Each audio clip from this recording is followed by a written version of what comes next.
People often get to know each other by sharing a meal, and for centuries, food has been linked to the bond in the bedroom, too. Two of the most popular aphrodisiacs are chocolate and oysters. People have been claiming oysters can spice up your desire since the Roman Empire. But here's a reality check. These foods have not been scientifically proven to help you get aroused. And the challenge in conducting any research on, say, oysters, is that the myth is so widespread that people automatically report that oysters have helped them get in the mood for sex. And as for chocolate, it can increase blood flow in parts of your body, but when its direct relationship with sexual desire was studied, there was no evidence to support its use as an aphrodisiac. Clinical trials might be getting closer, though.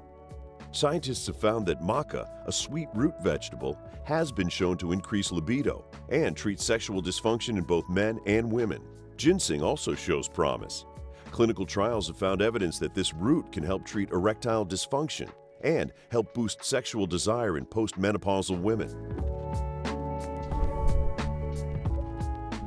More research is needed on maca and ginseng to understand the long-term effects.